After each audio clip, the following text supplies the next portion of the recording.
여러분 반갑습니다. 이건희 주식투자의 이건희입니다. 채널 보시기에 앞서서 구독과 좋아요 한 번씩 꾹 눌러주세요. 오늘 방송 시작하도록 하겠습니다. 지금 제가 여러분들 일전에 그 유튜브를 보시면 그런 게 있어요. 제가 AI 반도체 관련해 가지고 여러분들 AI 주식 시대에서 AI 관련 대장주는 당연히 수요가 폭증할 수밖에 없는 AI 반도체라 말씀을 드렸지 않습니까? 이전 영상들을 보시면 전부 다 참고하실 수 있을 것 같고요. 또 추가적으로 제가 AI 반도체 관련주를 특히나 눈여겨보시면서 온디바이스 AI 관련주 그리고 HBM 관련주 뿐만 아니라 CXL 관련주라든가 유로모피 반도체까지 차세대 미래형 반도체 주식들을 눈여겨보시라 말씀을 드리면서 우리 시장 같은 경우는 지금 외국인의 수급이 굉장히 적은 이러한 부분에 있기 때문에 순환매가 굉장히 빠를 것이다 라고 말씀을 드렸습니다. 테마가 살아있더라도 상한가 매수라든가 추격 매수를 통해서 급등주 추격을 통해서 무리하게 매수를 하실 게 아니라 남들이 20% 30%가량 손실 중인 주식을 주시면 굉장히 긍정적인 여러분들 막대한 이런 수익을 거둘 수 있을 것이다 라고도 말씀을 드렸습니다. 아니나 다를까 지금 계속해서 주식이 많이 빠지는 사이에 제가 급등이 나올 거라 말씀을 드렸던 HBM 관련주 시작으로 지금 AI 주식에서 계속해서 연일 나스닥이 폭등이 나오고 있어요.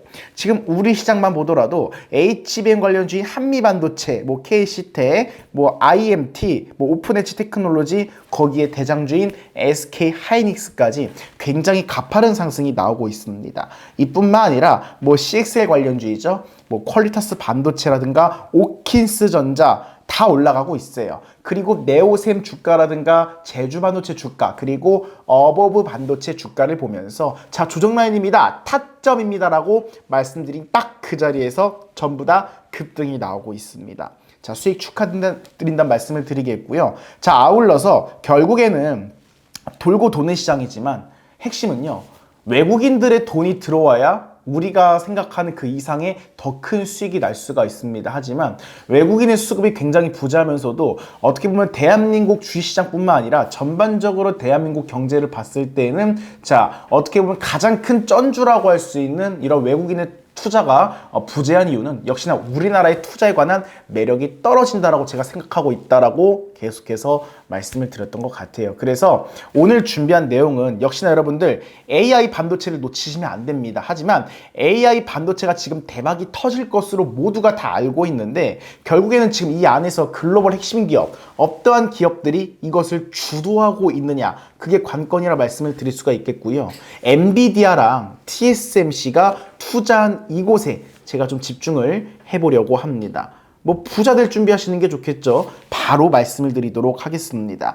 이건희의 파워 성장 투자법. 여러분들 이제 세계화 시대입니다. 국내 주식이 아니라 여러분들께서도 답답하실 거예요. 한국 증시가. 시야를 세계로 넓히시라고 말씀을 드리겠습니다. 일단은 글로벌 기업의 투자 흐름을 파악을 해보면요. 여러분 지금 일본 증시는 역사적 신고가를 돌파하고 있습니다. 역시나 서학개미가 있듯이 미국 주식을 따라서 서학개미가 있듯이 일학개미가 탄생하고 있죠. 역시나 일학개미 픽도 반도체라고 합니다. 지금 일본 증시의 순매수가 굉장히 공격적으로 들어가고 있고요.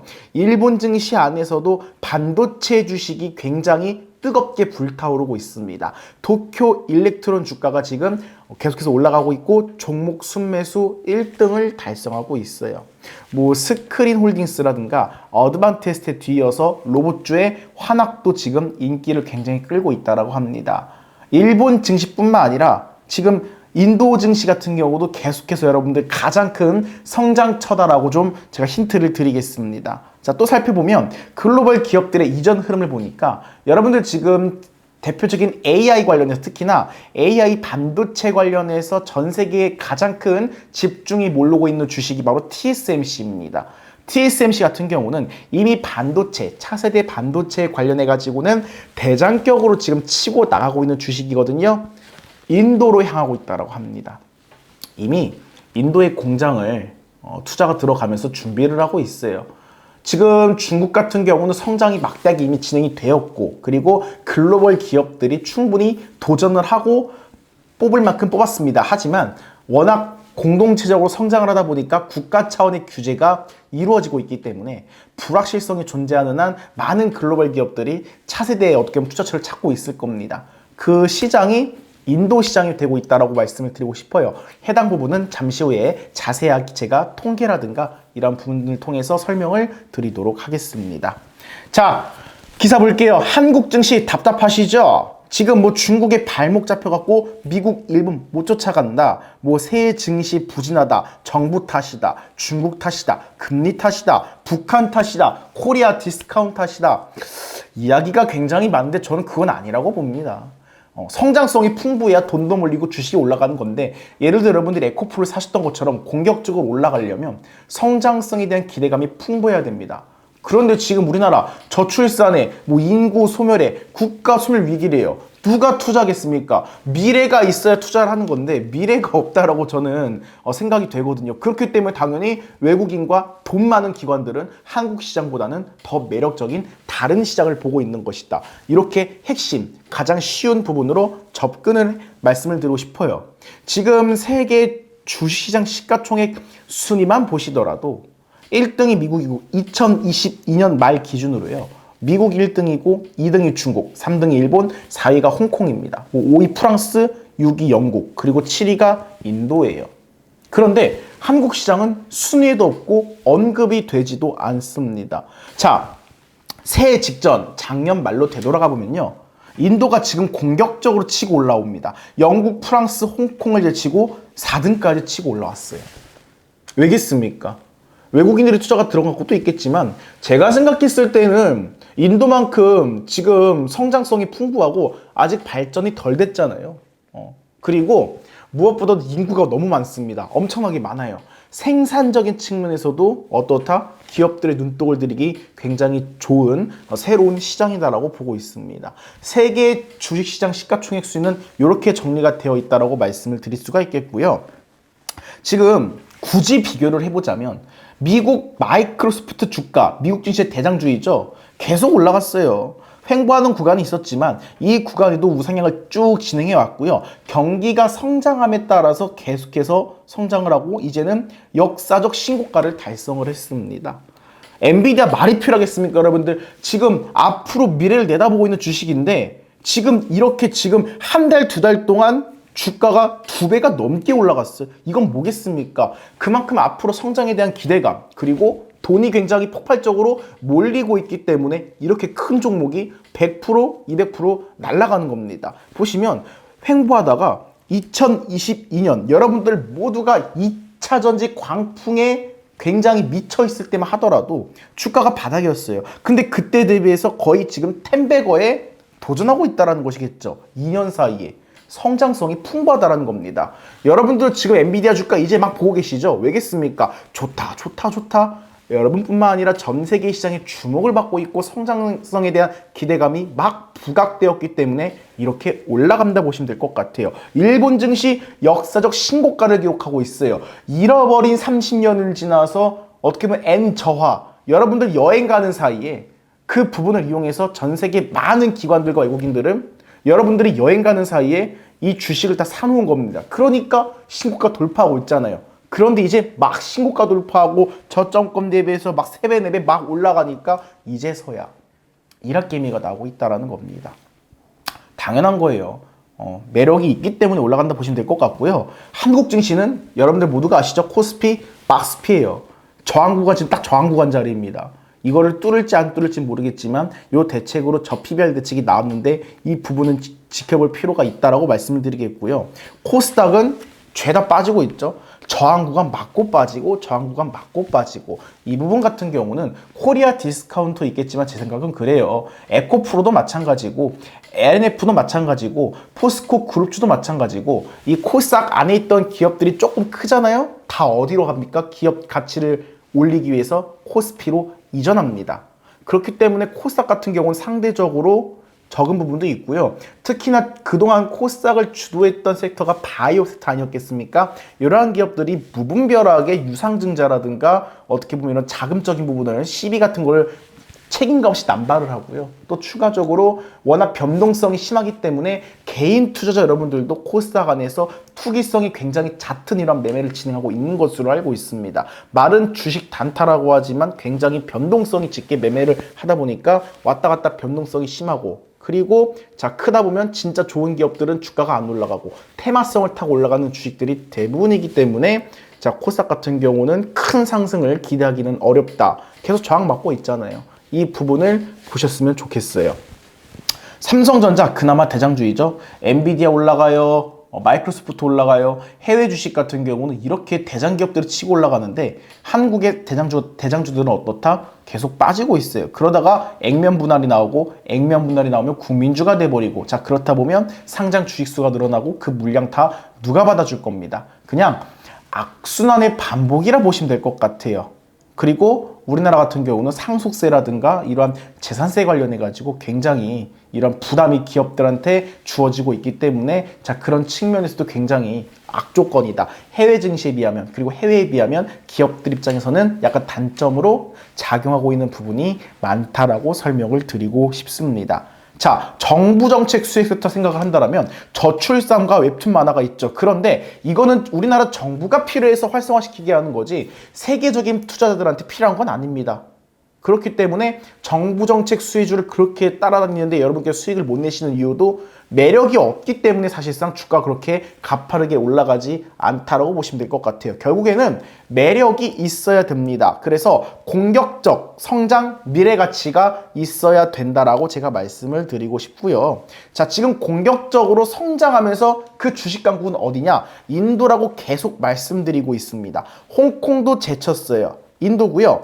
지금 세계 GDP 순위 및 경제 전망을 보시면 인도가 압도적으로 지금 지난 2년 동안 1등을 차지하고 있습니다. 미국, 중국, 독일, 일본, 영국, 프랑스 다 제끼고 그렇게 경제가 안 좋은 사이에도 인도의 GDP는 올라가고 있다는 거예요.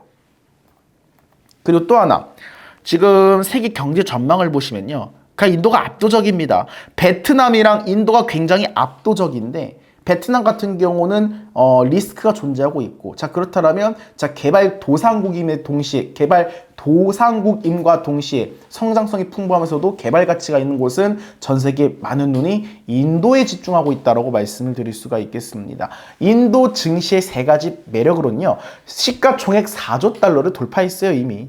홍콩을 제치고 세계 4대 증시권에 진입을 했고, 지금 여러분들 미중 그 무역 갈등 계속 들어보셨을 겁니다. 앞으로도 지속된다라고 하는데 이 미중 갈등 속에서 글로벌 공급망 재편의 최대 수혜처라고 합니다. 이미 2022년부터 이 글로벌 기업의 63% 이상이 중국 내 생산기지로 지금 인도 플러스 베트남으로 이전 중이라고 합니다. 그리고 우리나라 저출산율이 계속 나오죠? 미래가 없는 겁니다. 그런데 세계가 지금 고령사회에 진입을 했어요. 인도 같은 경우는 생산 가능 인구, 많은 대기업들의 핵심은 생산 아니겠습니까? 생산 가능 인구가 평균이 지금 나이가 20대 후반이라는 겁니다. 한국 같은 경우 어떻습니까? 우리나라는 40대예요, 여러분들. 우리나라 40대 후반이라고 합니다. 그러면 외국인들이 봤을 때 생산 가능 인구 나이가 40대예요. 늙어가고 있다는 겁니다. 여러분들 20대가 싱싱합니까? 40대가 싱싱합니까? 힘적으로도 그렇고 몸적으로도 그렇고 20대가 굉장히 젊고 패기가 있어요. 그렇다면 이들을 활용해가지고 생산성을 더욱더 높일 수 있다는 거 아니겠습니까? 그래서 인도 시장이 막대한 주목을 받고 있다. 삼성전자도요, 인정을 했어요. 인도 증시가 지금 아시아 1위 투자 시장이라고 하고 모든 기업들이 중국 플러스 1 전략을 쓰고 있습니다. 낮은 부채 비율이고요. GDP 대비 부채 비율이 80% 수준입니다. 우리나라 몇 프로인지 아시죠, 여러분들? 굉장히 지금 가계부채가 빚이 많아요. 그리고 탈세계화, 이제는 전 세계가 공동체가 아닙니다. 여러분들 보셨듯 자원을 많이 가진 국가가 깡패가 돼가고 있어요, 지금. 그 힘을 발휘할 때가 왔고 각자 도생하는 거겠죠. 미중 패권 전쟁 최대 수혜국이고요. 탈규제화, 기업들 입장에서 굉장히 좋습니다. 규제도 없죠. 법인세도, 세금도 싸죠. 노동법 개정됐죠. 세금 단일화시키죠. 막 기업들이 막 세금도 엄청나게 많이 내고 막 규제가 많다 보니까 일도 원활하게 못하고 투자는 그렇게 많이 해놨는데, 자 규제는 그렇게 많고 그리고 노동법에 따라서 함부로 못하고 그러면 기업들한테 자유가 없으면요. 경제가 돌아가지가 않습니다. 이러한 부분을 최대한 편의를 봐주는 정책을 인도가 펼치고 있다는 거예요. 그리고 지금 인구 같은 경우도 절반이 30대 이하이기 때문에 앞으로 최소한 20년에서 30년가량 굉장히 부지런하게 생산성을 높일 수 있다는 겁니다. 그만큼 젊은 사람들이 굉장히 많다는 거예요. 그래서 여러분들께 드릴 수 있는 말씀은 인도 증시를 반드시 보시면서도 앞으로 여러분들 포커스는 성장성에 초점을 맞추시라고 말씀을 드리겠습니다. 여러분의 시야도요, 국내가 아니라 세계로 넓히셔야 돼요. 물론 우리 증시 안에서도 굉장히 좋은 주식들이 많이 있다 생각을 하지만 자, 그렇다면 여러분들 이왕 벌 거 더 크게 벌고 더욱더 업그레이드가 되면서도 세상이 변한 거에 맞춰서 여러분의 트렌드 시야도 넓히셨으면 좋겠다라고 말씀을 드리겠습니다. 자, 역사적 대시세 인도 증시 핵심 수혜주를 제가 준비를 해놨거든요. 자, 채널 구독과 좋아요 많이 눌러주시고요. AI 반도체 관련주 유튜브 영상 참고만 하시더라도 여러분들 힌트를 얻어가실 수가 있는데 여기에 대한 핵심 수혜주를 제가 생방송을 통해서 공개하도록 하겠습니다. 여러분 채널 구독과 좋아요 많이 눌러주시면 해당 부분 제가 바로 공지를 드리겠다라고 말씀을 드릴게요. 여기서 방송 마무리하도록 하겠습니다. 여러분들 즐거운 하루 보내십시오. 지금까지 이건희 주식투자의 이건희였습니다. 감사합니다.